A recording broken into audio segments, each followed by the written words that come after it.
Jeshi la Polisi mkoa wa Mbeya linawashikilia watuhumiwa 7 ambao wanatuhumiwa kwa tuhuma za mauaji ya mtu mmoja ambaye anajulikana kwa jina la Mungu Kuniyaa Mamboleo mwenye umri wa miaka 38 ambaye ni mkazi wa Ihanga Mkanyageni katika wilaya ya Mbarali. Tukio hilo limetokea Aprili 21 mwaka 2026 majira ya saa 9 za usiku huko mtaa wa Ihanga Mkanyageni, kata na tarafa ya Rujewa, wilaya ya Mbarali, baada ya kundi hilo la watu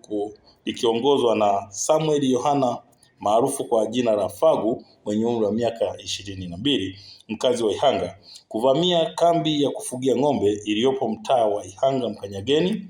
na kisha kumkamata na kumshambulia kwa silaha za jadi huyu Mungu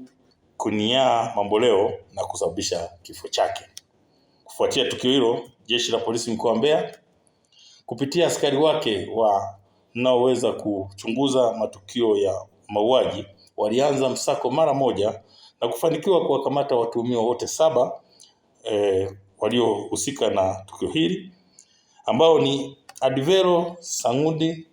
mwenye umri wa miaka 40, Samuel Yohana mwenye umri wa miaka 22, Shija Gidingi mwenye umri wa miaka 25, Patrick Yonga mwenye umri wa miaka 44, Gaspar Mashaka mwenye umri wa miaka 29, Neno Paulo mwenye umri wa miaka 35 na Msifuni Ezekia mwenye umri wa miaka 32. Wote hawa ni wakazi wa Ihanga Mkanyageni wilayani Mbarali.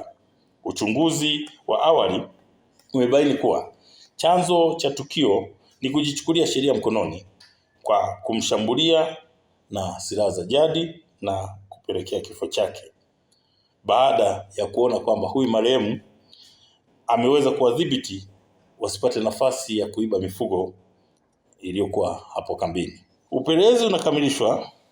ili hatua za kisheria ziweze kuchukuliwa dhidi ya watuhumiwa wote 7.